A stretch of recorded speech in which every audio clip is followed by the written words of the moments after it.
பண்பும் பயனும் அது. ஒரு அருமையான பாடலோடு ராகவனே ரமணா ரகுநாதா. ரமணர் பிறந்தது திருச்சுழி என்ற ஊர். அங்க இருக்க சிவாலயத்திலே அவருடைய வீடுகள் எல்லாம் ரொம்ப பெருமைமிகு அடையாளம். அவட ரமணர் இப்ப எங்க இருக்கிறார்? அவருடைய சிவஜமாதி திருவண்ணாமலையில இருக்கு. அண்ணாமலைனா அண்ணான்னா நெருங்க முடியாத மலை, நெருப்பு மலை. பஞ்சபூத தலங்களிலே இது போல சிவஸ்தலங்களிலே அது நெருப்பு.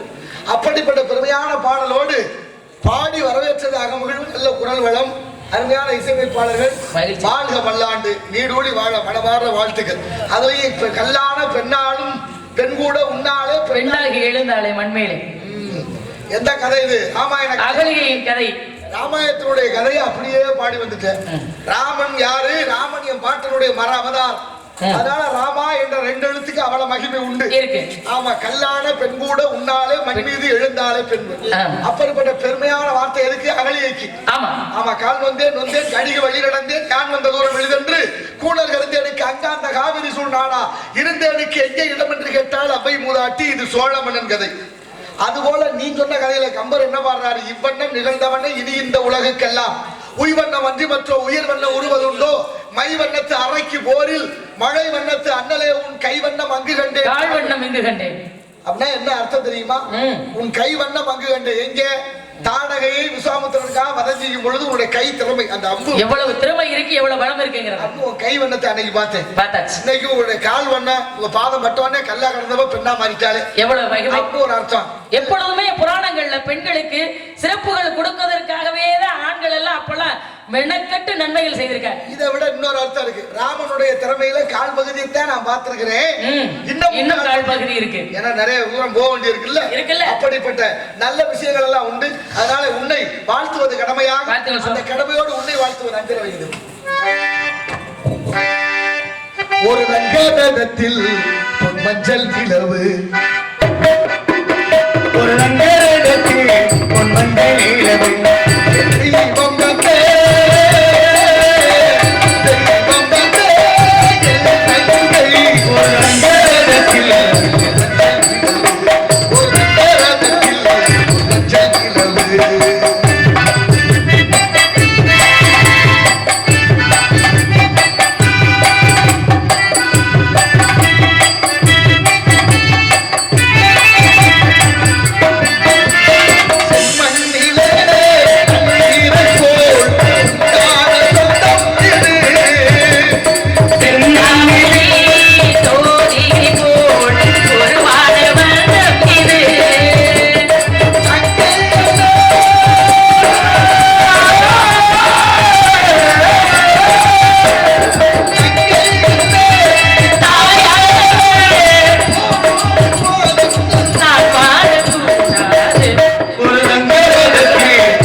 தெய்வமாக வைக்கப்படும். ஆனால் பாடல் பாரு, யாயும் யாயும் யாராகியரோ எந்தையும் நுந்தையும் எம்முறை கேளு என்று இலக்கியத்தினுடைய செம்புல பெயர் நீர் போலன் வருமா? அதைத்தான் இந்த பாடல்ல வைத்திருக்கிறார்கள். அப்படி ஒரு வாழ்த்தாக உனக்கு அமைய வேண்டும். உன்னை பற்றி சில விவரங்களை நானும் கேட்டு தெரிந்து கொள்ள வேண்டும். பெண்களுக்கு தான் நம்ம மரியாதை கொடுக்கணும் அப்படின்னு தாய் நாடு, தாய் மொழி, தாய் மண்ணு சமூகமே பெண்ணுடைய ஒழுக்கத்தை சுத்தி தானே இருக்கு. அதனாலதான் வள்ளுவரே சொல்றாரு, பெண்ணின் பெருந்தக்கை ஆவலன்னு. பெண்ணை போற்றாது நாடு வணங்காது வீடு வணங்காது. உண்மையான விஷயம். பொம்பளை பிள்ளை இல்லாத வீட்டு பாரு நல்லா இருக்காது. சொல்ல முடியும். அப்படி பெண்மை தான் உலகத்தில் சிறந்தது. அப்பேற்பட்ட பெண்ணுக்கு மகிமை கூட. ஏன் தெரியுமா? எதுக்காக? அப்பாவுக்கு ஆண்களுக்கு கொஞ்சம் குறைச்சு. அது எப்படி சொல்றீங்க? ஆண்களுக்கு 1 மடங்கு, பெண்களுக்கு 9 மடங்கு. சுவாமி, எப்பொழுதுமே உலகத்துல பெண்களை விட ஆண்கள் சிறந்தவர்கள் வாக்குவாதமே நடந்துகிட்டு இருக்கு. உடம்புல விழாவுல ஒரு எலும்பு உங்களுக்கு கூட. எதனால? ஆண்களுக்கு குறைச்சு. அது குழந்தைய சுமக்கணுங்கிறதுக்காக, தாங்கணுங்கிறதுக்காக இறைவனால கொடுக்கப்பட்டது. இருக்கா? இருக்கு. தண்ணி குடம் தூக்கிட்டு போல இடுப்புல ஒரு குடம், இந்த இடுப்புல ஒரு குடம், தலையில ஒரு குடம். அது ஆம்பளை வைக்க முடியுமா? முடியாது. சரி, இது மட்டும் இல்ல. ஏன் உங்களுக்கு 9 மடங்கு, ஆண்களுக்கு 1 மடங்கு? காரணம், சிவராத்திரி ஒரு ராத்திரி தான். ஆமா, பட்னியா இருக்குன்னு சிவனை நினைச்சு. ஆமா. ஆனா நவராத்திரி 9 நாள். 3 பேருக்கு சக்தி, துர்க்கை, மகாலட்சுமி, 3 பேர் கலைவாணி. இப்படி 3 பேருக்கு அந்த 9 ராத்திரில பட்னி போடவே மாட்டா தாய். கொட்டை, கொண்டக்கடலை, சுண்டல், புளியோதரை, பொங்கல் எல்லாம் ஒவ்வொரு நாளும் ஒவ்வொரு அலங்காரம், ஒவ்வொரு திருப்பாடல், ஒவ்வொரு விஷயத்துக்கும் பொங்கலோ சர்க்கரையோ ஏதோ ஒண்ணு கொடுத்துருவா தாய். அப்படின்னா நவராத்திரிங்கிறது உங்களுக்கு அது பெருமையான ராத்திரி. சிவராத்திரி இறைவன் சிவனுக்கு. காரணம், சிவனே குலைச்சது பார்வதி ஆலைன்னு ஒரு கதை சொல்லுது. ஆமா ஆமா. காரணம், ஆழகல விஷயத்தை உண்டதால சிவபெருமானே மயக்கம் கொண்டாரு. பார்வதி தன் மடியில தாங்கிக்கிட்டாங்க. அதனால இறைவன் இறக்க கூடாதுன்னு மனைவி நினைச்சாலே அதுதான் சிவராத்திரி இன்னைக்கு சொல்றோம். கழுத்துல இறுக்கி புடிச்சுக்கிட்டா அந்த விஷம் கண்டத்துல நின்னுச்சு. உள்ளேயும் போகல, வெளியிலயும் வரல. அதனாலதான் நீலகண்டம்னு பேரு இருக்கு. அதனாலதான் இறைவன் சுருண்டு படுத்ததுனால சுருட்டப்பள்ளின்னு ஒரு ஊர் இருக்கு. சென்னையில இருந்து ஆந்திரா போற வழியில இன்னைக்கும் ஐயருக்கு 2 இடத்துல 3 இடத்துலதான் உருவ வழிபாடு இருக்கு. ஒன்னு சுருட்டப்பள்ளி, ஒன்னு திருச்செங்கோடு, இன்னொன்னு சங்கர நாராயணன் கோயில், ஒன்னு அர்த்தநாதீஸ்வரர், ஒருத்தர் அர்த்த நாரீஸ்வரர். அப்படின்னா அத்தனை விஷயங்கள் இருக்கு. இருந்தாலும் நம்மளை உயர்த்தி பேசுறாரு. நீ கொஞ்சம் மமதை எப்போதும் புகழுக்கு மயங்க கூடாது. அது கிடையாது சுவாமி. எப்பொழுதுமே பெரியவங்க திட்டும் பொழுது கொஞ்சம் கவனிப்பேன். புகழ்ந்து பேசும்போது அதை கண்டுக்கிறது கிடையாது. ஏன்னா அப்படித்தான் பெரியவங்க சொல்லி கொடுக்குறாங்க. சொல்லும் பொழுது கேட்டுக்கமா, கேட்டுக்கிட்டா வாழ்க்கைக்கு நல்லது.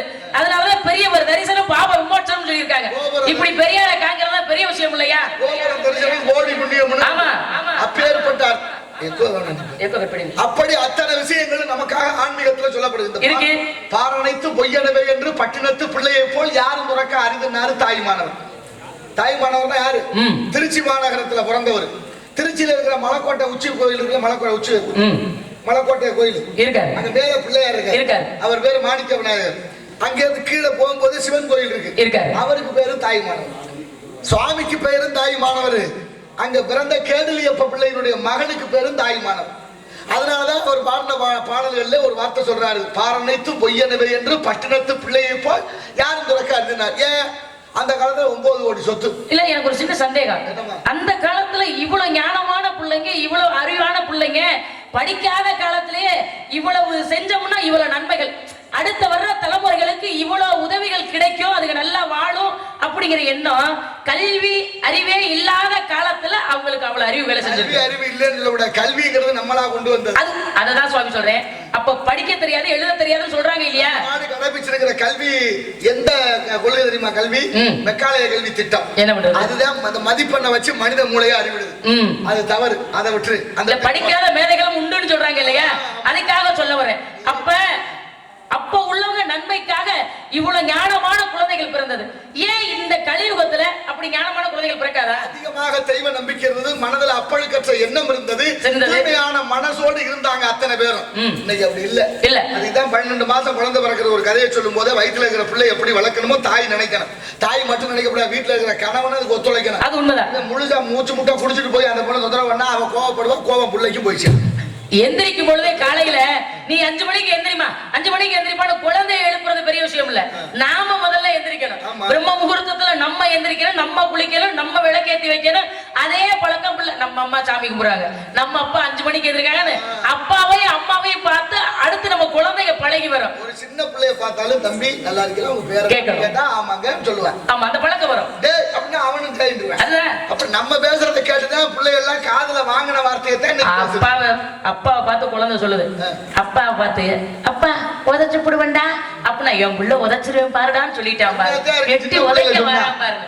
அப்ப 5 வயசுல உதைக்கிறத அவர் சந்தோஷப்படுறாரு, அப்ப 15 வயசுல உதைக்கலே வருத்தப்படுறாரு. தாய்மார்கள் குழந்தைகளுக்கு உணவு ஊட்டும் போது உணவு மட்டும் ஊட்டக்கூடாது, உணர்வையும் சேர்த்து ஊட்டணும். அதனாலதான் உணர்ந்தால் அன்றி உணர்த்த முடியாதுன்னு எல்லா இலக்கியமும் சொல்லுது. செவ்வான் உருவில் திகழ் வேளவன் ஒவ்வாதான உணர்வித்ததுதான் கச்சை பச்சு வாச்சாரியார். நீ பாரு, இந்த பூமி 2 விதிக்கு கட்டுப்பட்டது, ஒண்ணு இயங்கோ, ஒண்ணு இயக்கம். இயங்குவது தன்வினை, இயக்குவது பிறர் வினை. நான் சொன்னேன் பட்டத்தார பத்தி சொன்னேனே, அவருக்கு 9 கோடி சொத்து அப்பவே. ஆனா அத்தனை சொத்தை வீதியில போட்டுட்டு வீதிக்கு வந்துட்டாரு. மகன் சொன்ன ஒரு வார்த்தை, காதற்ற ஊசியும் மாறாது காணும் கடைவிடைக்கேன். ஏழை பிறந்து பாடுபட்டு இப்படி சம்பாரிச்சு என்ன பண்ண போறேன், செத்து போனா ஒரு குண்டூசியோட கூட வராதுன்னு சொல்லாம சொல்லிட்டாரு. சரி, அந்த வினாடி அவருக்கு துறவரம் வந்தது, வீதிக்கு வந்துட்டாரு கோவணத்தோட. அவ்வளவு பெரிய கோடீஸ்வரனுக்கு மாத்தி கட்ட கோவணம் இல்லையா? என்ன பண்றது? இப்ப சேந்தனார் குமாஸ்தா கேக்குறாரு, ஐயா இந்த சொத்தெல்லாம் என்ன தூக்கி தெருவுல போடுனாரு. யார் தெருவுல போடுவா முடியுமா?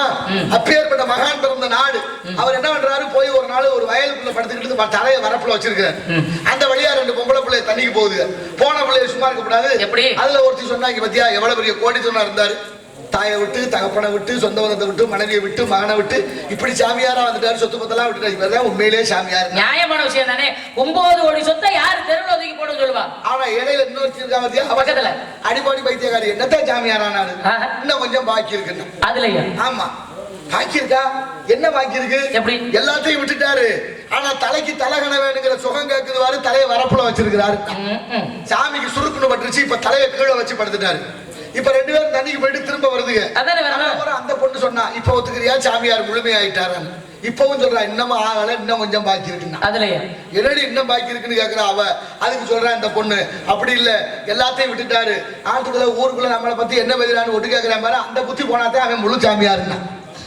இப்படி இருந்தாலும் குத்தம், அப்படி இருந்தாலும் குத்தம். இப்ப பாடுறாரு அந்த சாமி, வித்தாரம் கடம்பு வேண்டாம், மடனன் செத்தாரை போல தெரியும், செத்தது போல இருக்கணும். மாயா மானாபி மானங்களை விட்டது போல இருந்தாராம். அப்படி இருந்ததுனால இன்னைக்கு பெருமை சொல்றான். அப்புறம் ஒரு நாள் பாரு, இந்த குப்பை தொட்டியில போய் கோவணத்தோட குந்தக்கால் வச்சு உட்கார்ந்துக்கிட்டு அந்த எச்சி இலை சாப்பிட்டு போடுற இலையில இருக்க சோறுகளை எடுத்து சாப்பிட்டுட்டு உட்கார்ந்துருக்க. அவர் தான் சொல்றாரு, உருக்கமிட அண்ணன் இருக்குமிடம் தேடி வந்தால் உண்பேன், இல்லை என்றால் இல்லை, சோறு போடுங்கன்னு கேட்க மாட்டேன்னு ஒரு கொள்கையோட இருந்த சாமியார். பசியோட இருந்தாலும் யாராவது உணவு கொடுத்தா தான் சாப்பிடுவோம், வீடு வாச ஏறி வர மாட்டேன், அப்படித்தான் இருக்கணும் சாமியாரு. சரி, அது இருக்கட்டும். இப்ப அவர் சாப்பிட்டு இருந்தாரா, அந்த வழியா பல்லவ மன்னன் தேர்ல வர்றேன். தேர்ல வந்த மன்னன் பாக்குறேன், இவர் எங்கேயோ பாத்துருக்கமே, ஒரு யாரு? அப்ப தேர் வண்டி சொல்றேன், அவர் தான் பட்டினத்து செட்டியாரு, உங்க பிறந்த நாளுக்கு முத்துமாலை பரிசா போட்டவர் அவர் தான் சொல்ல. அவரா இவரு பெரிய கோடீஸ்வரராச்சே, ஏன் இப்படி குப்பை தொட்டிக்கு வந்தாரு, மூளையில இருந்து கோளாரா போச்சோன்னு இறங்கி கேட்கத்தானே செய்வாங்க. கீழே இறங்கி போய் மன்னன் கேட்கிறேன், செட்டியாரே நல்ல சுகமா வாழ்ந்தீங்க, அப்பேற்பட்ட சுகத்தை விட்டுட்டு இப்படி குப்பை தொட்டிக்கு வந்துட்டீங்களே, இதுல என்ன உங்களுக்கு சுகம் கிடைக்குதுன்னு கேட்டேன். இப்ப சாமி சொன்னாரு, மன்னவா நீ நிக்கிற, நான் உட்கார்ந்து இருக்கிறேன், இதை விட என்னடா சுகம் வேணும்னாரு. நீ நிக்கிற, நான் உட்கார்ந்து இருக்கேன், இதை விட என்ன சுகம் வேணும்? அடுத்தபடியா கேட்டார், மன்னவரே உங்களை பார்த்து நடுங்கிருப்பேன், வீட்டுல இருந்தா அரண்மனையில இருந்தா, ஏன் வந்திருக்காரு மன்னரு? இல்ல என் சொத்துக்கு வரி போடு வேணும். இப்ப என்ன கோவணத்துக்கு வரி போட போறேன், போயான்ட்டு முடியாதுல்ல. அப்படிப்பட்ட மகான்கள் பிறந்த நாடு. தாய்மானவர் சொன்னேன், தாயும் ஆனார்னு பேரு கடவுளுக்கு. ஏன் தாயும் ஆனார்? தந்தையானார்னு சொல்லலாம், இருக்கலாம், தாயானார்னு சொல்லலாம். உலகத்துக்கு தாயின்னு சக்தி இருக்கா, தந்தையின் சிவபெருமான் இருக்கான்னு சொல்றோம். அவரே எதுக்காக? ஒருத்தர் இந்து மதத்தை விட்டு இஸ்லாம் போமானா, இஸ்லாமானா, இந்துவானா, கிறிஸ்தவரானா, ஒரு பெண்ணு தாய்மை அடைஞ்சிருக்கா, அதனால தாயானா. ஆமா, ஒரு குழந்தை ஒவ்வொரு சமயத்துல சேரும்போது சமயமானார்னு சொல்றோம். இலக்கணம் அப்படித்தானே சொல்லணும், அப்படித்தான் சொல்லணும். ஆனா இங்க என்ன, தாயும் ஆனார். தாயும் ஆனார்னா எப்படி ஆனார் அப்படின்னா, அவர் தந்தையா இருந்தாருன்னு அர்த்தம். இறந்த காலம் தழுவிய எச்ச உண்மை. ரத்னாவதினு ஒரு பொம்பளை பிள்ளை காவிரிக்கு அந்த கரையில கல்யாணம் பண்ணி கொடுக்குறாங்க. பூம்புகார்ல இருந்து காவிரி பூ பண்ண இருக்குல்ல, அங்க இருந்து அந்த பொண்ணு நிறைமாத கர்ப்பிணி, அம்மாவும் இல்ல கணவனும் இல்ல, வெளிநாடு போயாச்சு வேலைக்கு. இவ கடிதம் போடுற அம்மாவுக்கு, அம்மா காயங்கருப்பட்டியோட புறப்பட்டு வந்தா, காவிரியில வெள்ளம் பெருக்கெடுத்து வருது, பாலம் இல்லாத காலம். இப்ப ரொம்ப வேதனையோட நிக்கிற மகளை பார்க்கணுங்கிற அக்கறைக்கு போக முடியல. இப்ப ரத்னாவதி கடவுள் ஈசனை பார்த்து கும்பிடுறான். ஐயா அங்கமெல்லாம் நோகுது, கண்ணு வலினா கண்ணு மட்டும்தான் வலிக்கும், வயிறு வலினா வயிறு மட்டும்தான் வலிக்கும், கால் வலினா கால் மட்டும்தான் வலிக்கும். ஆனா இது அங்கமெல்லாம் நொந்து அப்படின்னு பட்டினத்தார் பாடினது போல அங்கமெல்லாம் நோகுதப்பா, தாயாரும் இல்லையே, நான் என்ன செய்வேன்னா, கருணை கடலான ஆண்டவன் ஈசன் பெண்ணா உருமாறி அங்க போனார். அதனாலதான் தாயும் ஆனார். ஒரு பெண்ணை காக்கணுங்கிற எண்ணம் தகப்பனா இருந்தாலும் வருது பாருங்க. கடவுளுக்கு பேர்கள் எல்லாம் காரணம் இல்லாமல் வந்ததே இல்லை. படிக்க இந்த ஒரு பிறவி பத்தாது, அவ்வளவு இருக்கு. அப்படி படிக்கணும்னு நினைச்சோம்னால எதை படிக்கிறதுன்னு முதல்ல புரிய மாட்டேங்குது. ஒண்ணுன்னா படிக்க ஆரம்பிச்சோம்னாலே நல்ல அறிவுகள் வேலை செய்யும். இருக்கிற அறிவை பயன்படுத்துறோம்னாலே போதும், அதை பயன்படுத்தவே தெரியலையே. ஓரறிவு மரஞ்செடி கொடிகளுக்கு, ஈரறிவு புழு பூச்சிகளுக்கு, 3 அறிவு நீர் 4 அறிவு பறவைகளுக்கு, 5 அறிவு விலங்குகளுக்கும் மனிதர்கள் பல பேருக்குமா. அது உண்டுதான். 6 அறிவு தான் மக்கள் தானே. எல்லாருக்கும் 6 அறிவு இல்ல இல்லையே. சில பேருக்கு 5 அறிவு, சில பேருக்கு 4 அறிவு. அதனால கரிமட்ட புத்தி வாழை புத்தி எல்லாம் சொல்றாங்க இல்லையா. மக்களும் ஐயறிவினவை என்பது சொல்லு காப்பியம். கம்பரே பாடுறாரு மக்களும் விலங்கு ஒண்ணு. சில வீட்டுல கேட்டு பாருங்க, அம்மா உங்க வீட்டுக்காரங்க அது நாங்களுக்கு தான் தெரியும். அவங்க அப்ப அதை எப்படி சொல்லுவாங்க? இங்க கோயிலுக்காக வருவாங்க. அது ஊர்கள் தோறும் வாசைகள் வேறு சுவாமி. எல்லாரும் சொல்றது இல்ல. அது அங்கிட்டு போச்சோம். அது எங்க போச்சோம்னா என்ன தாழ்மான இருக்கும். அக்னின்னு வருதா, அக்னின்னு வருதா. அதனாலதான் இந்த உயர்நிலை என்ற பெயர் வைத்த தமிழர்கள் கீழே இருக்க ஒரு அறிவு குறைஞ்சதுக்காண்டி அதை தாழ்வுன்னு சொல்லாம அக்னின்னு பேர் வைத்தார். ஆணின் மட்டும் இல்லாமல் பெண்களுக்கும் பெருமை கொடுத்து உரிமை கொடுத்து அந்த நாட்டுல. அதனாலதான் இப்பவும் சொல்றது அகலிகை, நலாகினி, ரேணுகா தேவி இப்படி நிறைய பெண்களை சொல்றோம்னா அன்னைக்கு கணவர்கள்லாம் கற்பு கரசின்னு வெளியே காட்டணும்னு நினைச்சாங்க. கற்பு கரசின்னு யாராவது ஒருத்தரை சொல்லுங்க சொன்னா இப்ப யார சொல்லுவான்? அவங்களதான் சொல்றது. அவங்கள நம்ம சொல்லுவோம். இப்ப நம்ம ஆளுகளை கேட்டோம்னா இவங்களும் அவங்களதான் சொல்லுவாங்க. பழக்கம் நம்ம வீட்டுல உள்ள பொம்பளையில சொல்லுவோங்கிற எண்ணமே வராது. சொல்லணும், எல்லாருக்கும் கற்பு இருக்கிறது. அதுதான் உண்மை. பெண்களுக்கு மட்டும் இல்லை, ஆண்களுக்கும் கற்பு இருக்குன்னு சொல்லி இருக்காங்க. அதை நினைக்கிறது இல்லையே. முதல் நிலை, இடைநிலை, கடல்நிலை. அந்த கற்பில கோவலன், கண்ணகி, மாதவி அவருடைய கதைகள் எல்லாம், மணிமேகலை கதைகள் எல்லாம் சொல்லியாச்சு. இலப்பதிகாரம், சீவக சிந்தாமணி, வளையாபதி, குண்டலகேசி, மணிமேகலை என்ற 50 காப்பியங்கள், 5 சிறுங்காப்பியங்கள் இருக்கு. 500 ஒற்ற 18 ஓங்குபரி பாடல், நச்சினை, குறுந்தொகை, அப்படிப்பட்ட அகநானூறு, புறநானூறு, 10 பாட்டு, 8 தொகை. தொகை எப்படி நல்ல தொகையாத்தான் இருக்கு. நமக்கு தெரியல. என்னை பத்தி சில விஷயங்களை கேட்கணும். நீங்க கேளுங்க.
உங்கள்ட்ட கேக்குறேன், சுவாமி எனக்கு இந்த விஷயம் தெரியல அப்படின்னா பெரியவங்க சொல்லி கொடுக்குறீங்கன்னு அர்த்தம். எல்லாமே தெரிஞ்சுட்டு கேட்டா என்ன அர்த்தம்? எல்லாமே தெரியும். எல்லாரும் கணக்கு போடுறது தப்பு. அது முனிவர் ஆயிட்டே நீங்க. அவருக்கு தகுந்த தகுதியோடு கடவுளுக்கே கவனக்குறைவு உண்டுன்னு சொல்லிட்டாங்க. இருக்கு. அப்படி கடவுளை நிந்தித்து பாடியவன் காலமேகம். காலமேகம் சாதாரண வரதன் என்ற பெயரோட திருப்பள்ளியில திருமணப்பள்ளியில பரிசாரகாரனாக சமயக்காரனா வேலை பார்த்தாரு திருவரங்கத்துல. அவருக்கு அகிலாண்டேஸ்வரோட அகலுக்கிரகம் கிடைச்சது. அது ஒரு பெண்ணால, மோகனாங்கிற பெண்ணால். பாருமா, அந்த புவியீர்ப்பு விசையை கண்டுபிடிச்ச விஞ்ஞானி ஒருத்தர் தெரியுமா? Isaac Newton. அவ்வளோ பெரிய விஞ்ஞானி, உலகம் போற்றுது. அவர் தான் புவியீர்ப்பு விசை. ஆப்பிள் மரத்தடியில உட்கார்ந்துருக்காரு, பழம் மேல இருந்து கீழே விழுகுது. எப்படி விழுகுது? மேல இருந்து கீழே விழுகுமான்னு சோதனை பண்றாரு. அதுல கண்டுபிடிக்கிறாரு புவியீர்ப்பு விசைன்னு ஒண்ணு கண்டுபிடிச்சிட்டாரு. அப்பேற்பட்ட விஞ்ஞானி ஒரு ஆய்வு கூடம் வச்சிருக்கிறார். ஆய்வு கூடத்துக்கு சுவர் இல்லை. தினமும் ஒரு பூனை அந்த ஆய்வு கூடத்துக்கு வருமா. அவர் கையில கிடைக்கிற ரொட்டி, பால் எதையாவது வைக்கிறது இப்படி பழக்கப்படுத்திட்டார். நாளாக நாளாக ஆய்வு கூடம் விரிவடையுது. ஆய்வு கூடத்துக்கு சுவர் வைக்கலாம்னு நினைக்கிறார். ஏன்னா அது சுவர் இல்லாம பாதுகாப்பு இல்லாம இருக்கு. சரின்னு ஒரு கொத்தனாரை கூப்பிட்டு சோறு வைக்க சொல்லி கட்டளை இடுறாரு. சோறு வச்சுக்கிட்டே சோறு வச்சு முடிக்கல, வச்சுக்கிட்டே வர்றாரு. இப்ப சொல்றாரு ஐசக் நியூட்டன், இங்க ஒரு சன்னல் வைங்கன்னாரு. எதுக்குன்னு அவர் கேட்டாரு. தினமும் என் வீட்டுக்கு ஒரு பூனை வரும், அது வரட்டும், அதுக்கு ஒரு வட்டமா ஒரு துவாரம் வைங்கன்னு. சரின்னு கொத்தனார அந்த இடத்துல ஒரு வட்டமா இடைவெளி விட்டுட்டு பாக்கி எல்லாம் சோறு வச்சுக்கிட்டே வர்றாரு. கொஞ்ச தூரம் பண்ணி போனோட இன்னொரு ஒரு சின்னமா ஒரு சன்னல் வைங்கன்னு. எதுக்குன்னு கேட்டாரு. பூனையோட குட்டி வரும், அது வரட்டும். அதுல சரி. இப்ப இவருக்கு சந்தேகம் வந்துருச்சு. ஏயா பூனை வந்த வாதையில குட்டி வராதா, அதுக்கு ஒரு சேனல் தனியா வைப்பேன். நியாயமா தானே கேட்டிருக்காரு. அவ்வளவு பெரிய ஐசக் நியூட்டனுக்கு இந்த பாதை தெரியாம போச்சு இல்ல? எப்படி எப்பவுமே கச்சது கைமணவு கிளம்பினது ஓதுவாள் மெத்தவரும் பந்தயம் புகழ வேண்டாம் புலவெறி எறும்பு தந்தையால் என்றார். அதனால நல்ல விஷயங்கள் நிறைய இருக்கும். ஆபத்து குதவா பிள்ளை, அனுபத்து குதவா, அன்னம், தாகத்து தீரா, தண்ணி, தரித்திர மரியா, கோபத்தை அடக்க, வேந்தன், குறுமொழி கொள்ளா, சீடன், பாவத்தை தீரா, இவை தீர்த்தம், பயனில்லை. இவை 7 உலகில் இருந்து எல்லா ஊர்களையும் நதி இருக்கு. நதியை வச்சுட்டு ஆற்றுப்படையை திருமுருக ஆற்றுப்படை பாடினார். ஆற்றுப்படுத்துதல்னு அர்த்தம். ஆனா ஆறுகள் ஓரத்துல நீர்நிலைகளை வச்சுதான் ஊர்கள்லாம் உருவானுச்சு. ஆமா ஆச்சுல. ஆமா, நீர்நிலைகளை வச்சுதானே மனிதர்களே வாழ முடியும். ஆனா எல்லா தீர்த்தமும் தீர்த்தமாகி விடாதான் கங்கையை தவிர பாக்கி எல்லா தனி காவிரி தீர்த்தம், யமுனை தீர்த்தம், கோதாவரி தீர்த்தம், சரஸ்வதி தீர்த்தம். ஆனா மற்ற நதிகள்ல இருந்து குளங்குட்டையில இருந்து தண்ணி எடுத்துக்கொண்டு வச்சிருந்தோம்னா ஒரு நாள் 2 நாள் 4 நாள்ல தண்ணி கெட்டு போயிடும், புழு பிடிச்சு போயிடும். ஆனா எத்தனை ஆண்டுகள் ஆனாலும் கங்கையில இருந்து கொண்டு வர்ற தண்ணி கெட்டு போகாம இருக்கு. என்ன காரணம்? அது தன்மை. அது என்ன? இறைவனுடைய சடாமகத்திலிருந்து படிக்கிறார்கள். நாடு ஒன்னே நாடு. ஆமா, அமைத்திருப்பது பேசுவது தமிழ்.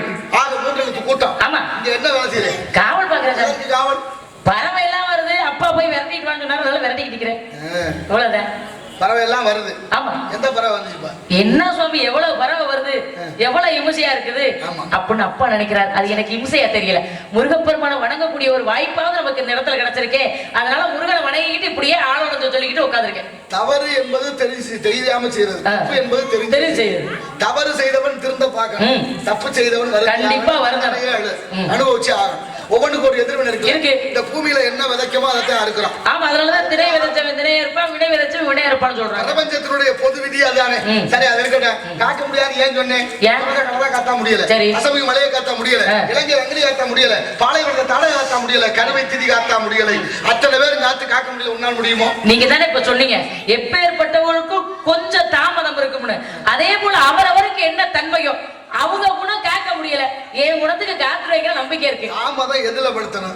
தள்ளி போடுற காரியத்தை தான் தள்ளி போடும். ஆமா, வாய்தா வாங்குறான்னா ஏன் மனத்துல இருக்கிற கோபம் கொஞ்சம் குறையட்டுமே, அப்ப குணங்கள் சரியாயிருமே. அப்ப பாலை காய்ச்சணும்னா காய்ச்சல சட்டியில வைக்க முடியாது, மாத்தி வச்சா சூடு குறையும்.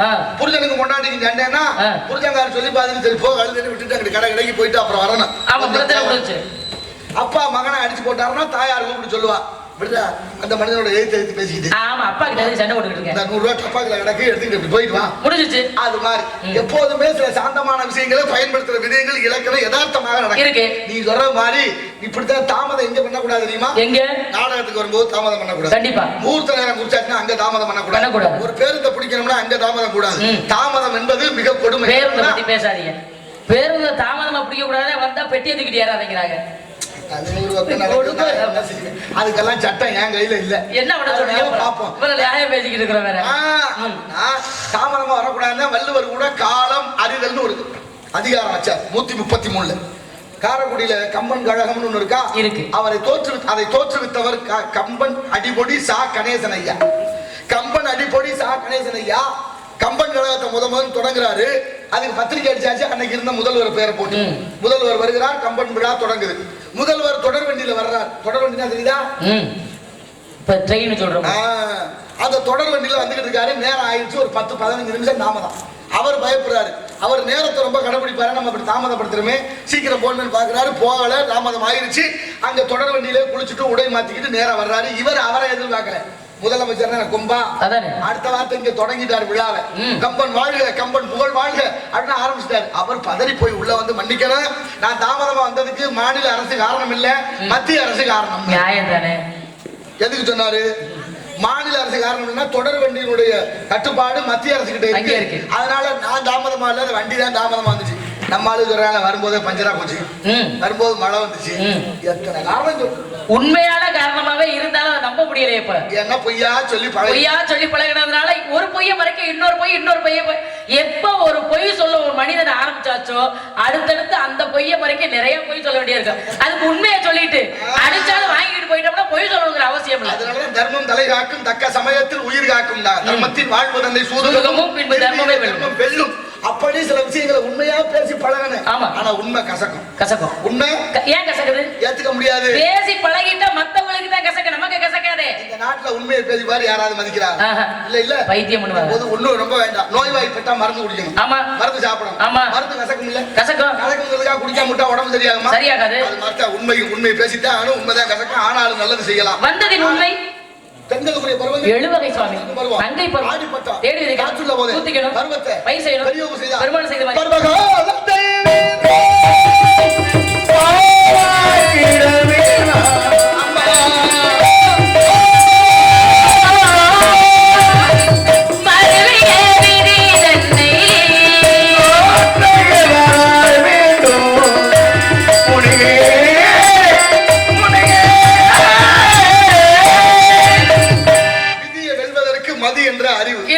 அறிவு விசாலமாக இருக்கணும். அதுக்குதான் முருகன் கையில இருக்கிற வேலாயுதம் அதை உணர்த்துது. எப்படி? தமிழ் எழுத்துக்கள் 216 இருக்கு. அதுல உயிரெழுத்து 12, மெய்யெழுத்து 18, உயிர்மெய் எழுத்து 216, ஆயுத எழுத்து 1, 247 எழுத்து.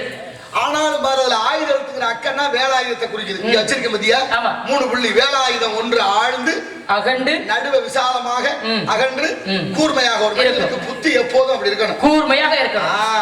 அது போல அதாவது சமயோசிதம்னு ஒண்ணு வேணும். அதனால பேசி பழகணும், பேசாம இருந்தும் பழகணும். ஆமா, எதை பேசணும், எப்ப பேசணும், எதை பேசணுங்கிறத விட எதை பேசக்கூடாது தெரிஞ்சுக்கணும், பிரச்சனை இல்லை. அதான் ரொம்ப முக்கியம். அதனால எப்போதுமே நம்ம என்ன கொடுக்குறோமோ அது திரும்ப வரும். நீ பாரு, அதுக்காக பிறக்கும் பொழுதே எழுதிய விதிய உங்க அப்பா பிரம்ம நினைச்சாலும் மாத்தி எழுத முடியாது.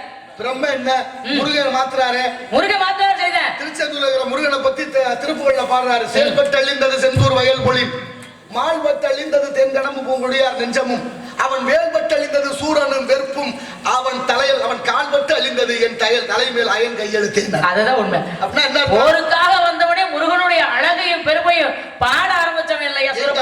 எழுதின எழுத்த முருகன் மாத்திர வல்லமை உண்டு. அழிந்ததுன்னு அழித்ததுன்னு சொல்லல. இல்ல, அழிக்கிறதுனா கைய வச்சு சிரமப்பட்டு அழிக்கிறது. இவர் பாதம் பட்டோன்னா அது தானா அழிது. ஆமா, அப்ப தன்னிலைன்னு ஒண்ணு இருக்குல்ல, அந்த வகையில முருகன் எல்லாரும் கும்பிடுங்க. முருகன் நமக்கு நல்லது பயப்பாடு, உன்னுடைய சொந்த கடவுள். விதியை வெல்வதற்கு மதி என்ற அறிவு இருக்கு. மதியை கொண்டு அறிவு பெற்றவர்கள் இந்த நாட்டுல உண்டா இல்லையா? இருக்காங்க. மதிங்கிறது என்ன? மதிங்கிறது அறிவுதான். அறிவுதான் பயன்படுத்தணுமே.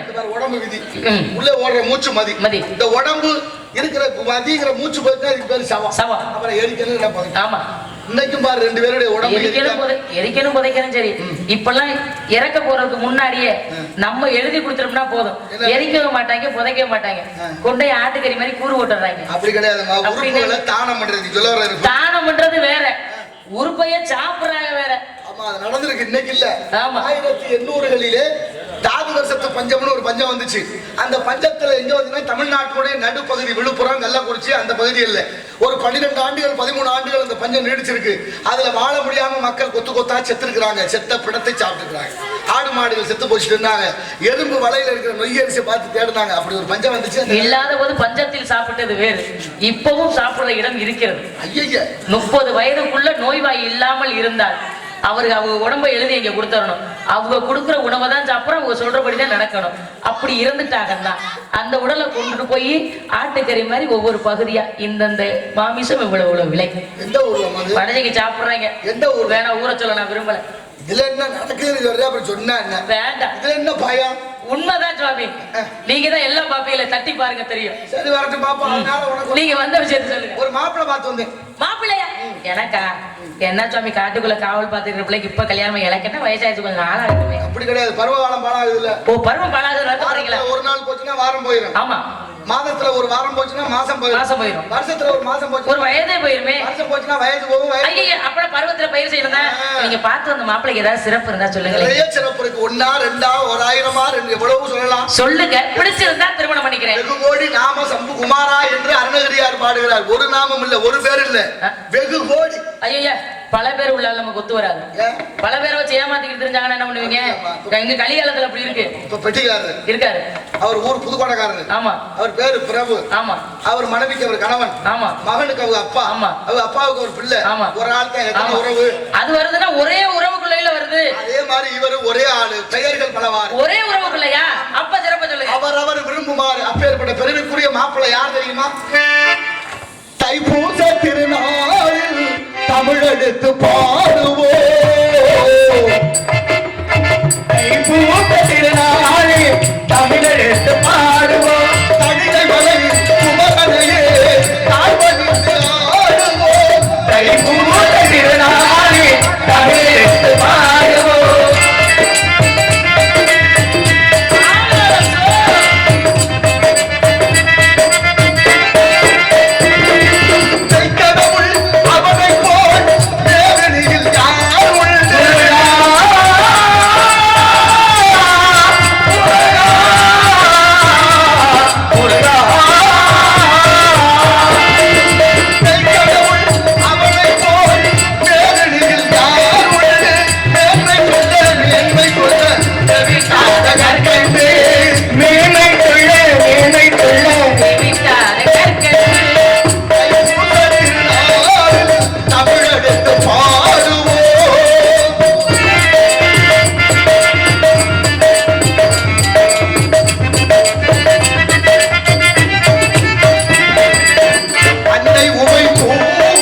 கொண்ட ஒரு உதித்தனல் உலக உய்ய ஆடும்படி வேலனி சேவலன பாடும்படியே பணியாய் அருள்வாய் தேடு கயமாவோடை செருவில் சாடும் தனியானே சகோதரனே உருவாய் அருவாய் உளதாய் இளதாய் மறுவாய் மலராய் மணியாய் ஒளியாய் கருவாய் உயிராய் கதியாய் விதியாய் குருவாய் வருவாய் அருள்வாய் குகனே.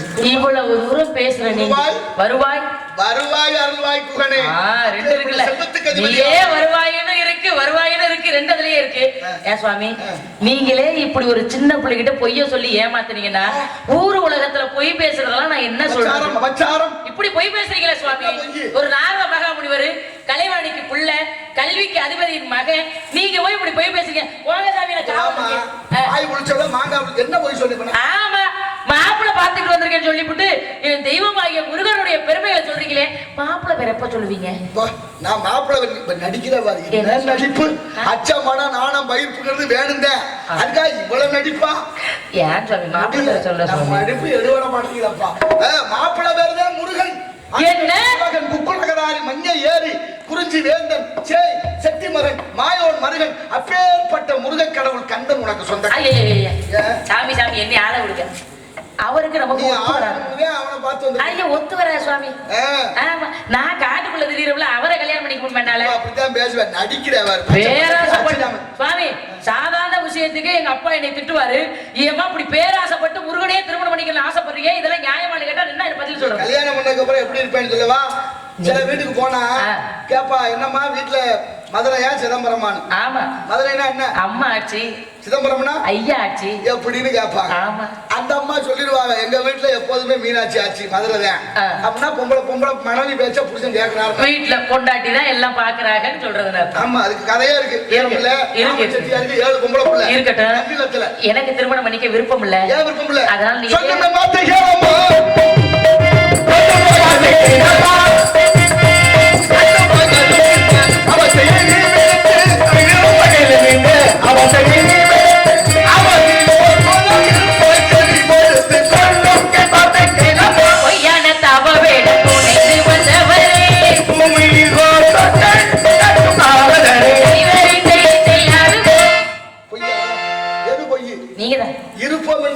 இவ்வளவு நேரம் நீங்க எல்லாம் இறப்போம் என்பது பொய். ஆனா அந்த உடம்புக்கு உண்மை இருக்கா? இருக்கு. அழியும்ல, இருக்கிற வரைக்கும் தான் உண்மை. அழிகிற உடம்புக்கு பேரு மெய்யுடம்புன்னு பேரு. ஆமா, ஏன் அழிஞ்சு ஒரு உடம்புக்கு மெய்யுங்கிறீங்க? ஏன் மெய்யுடம்புன்னு பேரு? அழியாத ஆத்மாவை தாங்கி இருக்கிறதுனால அதுக்கு பேரு மெய்யுடம். அழியாத ஆத்மாவை தாங்குற வரையும் தானே. அதனாலதான் இலக்கணம் அதுக்கு இடவாகு பெயர்னு பேர் வச்சு. இலக்கணத்துல தானியாக பெயர் இடவாகு, அதெல்லாம் போட்ட முடியாது. முடியாது முடியாது. ஆனால் பொழுது சாமி குட்டி இந்த வழியாக மகளுக்கு கூட்டி இந்த வழியாக மகளுக்கு கூட்டி பண்டாரத்துக்கு இந்த வரதேசி சாமி குட்டி பண்டாரத்துக்கு இந்த வரதேசி சாமி குட்டி. அந்த பிள்ளைதான் அறியாம சொல்றதா, நீங்களும் அதே சொன்ன பாவத்தை மூட்டுறீங்க. நீங்க இன்னொருத்தி புருஷனுக்கு கல்யாணம் பண்ணி வைக்க நினைக்கிறீங்க. இப்ப நான் சபடால் வாய்விடிய பேச நினைக்கிறேன், இன்னொருத்தி புருஷன் தெரியல. அப்படி எல்லாம் நான் நினைக்கிறேன், உங்களுக்கு தெரியுமா? நான் வரதே விரும்புறேன்னு சொன்னா இல்ல அவரை கல்யாணம் பண்ணி காத்திருக்கேன்னு சொன்னா முருகனுடைய பக்தி ஜாதகமே என் கையில இருக்குமா? மேச ரிஷபம் கடக சிம்மம் கன்னி துலா விருச்சகம் தனுசு மகரம் கும்பம் மீனம் 12 ராசியில நவக்கிரகம்ங்கிற 9 7 ஒரு பக்கமா சுத்துது, 2 மர்மமா சுத்துது. கிரகம் சுத்துறதெல்லாம் சரி, வரும்போதே கேட்டாப்ல ஏமா நல்ல ஜாதகக்காரர் தான் சொல்லுங்க, தண்ணே ஒரு 101 ரூபாய் வைனே அவருக்கு ஜாதகம் வேண்டாம், என்னால முடிஞ்சதை சொல்றேன், அது ஒரு பிரச்சனையே இல்லை. ஆனாலும் உனக்கு மனவாளன். ஆனா கூட்டி அப்படின்னு பண்டாரம்னா என்ன அர்த்தம்? பண்டாரம்னா சகல செல்வத்தை தன் அகத்தையே கொண்டவன் அர்த்தம். அந்த காலத்துல மன்னர்கள் எல்லாம் ஒரு அறை வச்சிருப்பாங்க, அதுக்கு பேரு பண்டாரம்னு பேரு. அது என்ன? செல்வங்கள் எல்லாம் வச்சு வைக்கிற பண்டாரம். இப்ப ஓம் பேச்சுக்கு வந்தா பண்டுனா இசை, ஆரம்னா மாலை, இசை மாலை தொடுக்கக்கூடிய பண்டாரம், பரம் என்றால் உலகம், தேசிய சுத்திரமே இந்த உலகத்தை எப்படி எல்லாம் விளக்க சொல்லிக்கிறீங்க. அதெல்லாம் சொல்லல, எங்க ஊர்ல நடைமுறையா சொல்ற மாதிரி இன்னொருத்தி புருஷனுக்கு கல்யாணம் பண்ணி வந்து அப்படிதான் கேட்பாங்க. கூட்டி கொடுப்பதங்கள்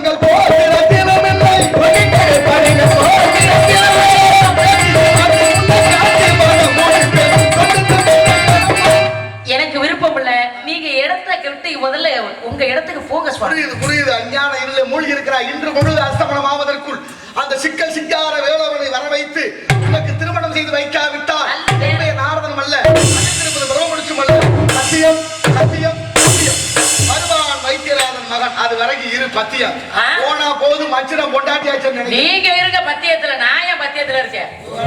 நடக்கல, ஒண்ணும் பிரச்சனை இல்லை.